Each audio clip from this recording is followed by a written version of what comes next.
This kid's been on the bubble a while now. It's a long time coming. What is? I used to be a beat cop a long time ago. Now I get called out on domestic disputes all the time, hundreds probably over the years. But there was this one guy, this one piece of shit that I will never forget. Gordy. He looked like Bo Svensson. You remember him? Walking tall? You don't remember? No. Anyway, big boy, 270, 280, but his wife, or whatever she was, his lady, was real small, like a bird, wrists like little branches. And my partner and I would get called out there every weekend, and one of us would always pull her aside and say, "Come on, tonight's the night we press charges." And this wasn't one of those deep down he really loves me setups. We got a lot of those, but not this one. This girl was scared. She wasn't going to cross him, no way, no how. Nothing we could do but pass her off to the EMTs, put him in a car, drive him downtown, throw him in a drunk tank. He sleeps it off. Next morning, out he goes, back home.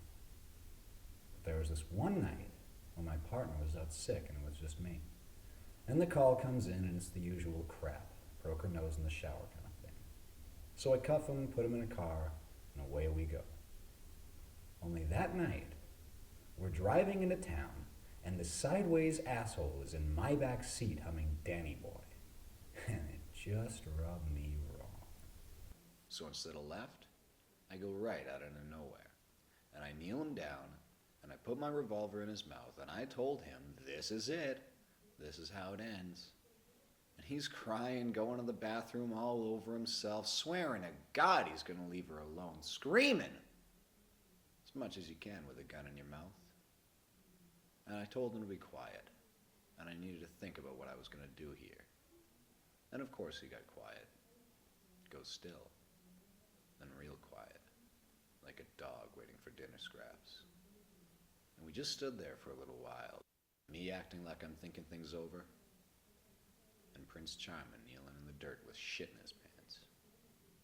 And after a few minutes, I take the gun out of his mouth, and I say, so help me, if you ever touch her again, I will such and such and such and such and blah, blah, blah, blah, blah.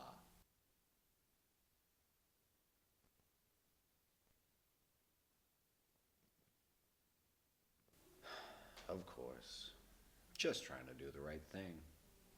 But 2 weeks later, he killed her. Of course.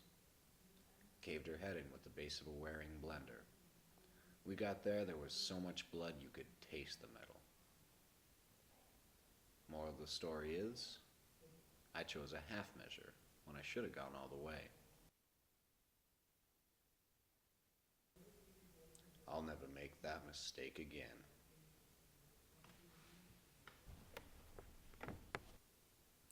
No more half measures, Walter.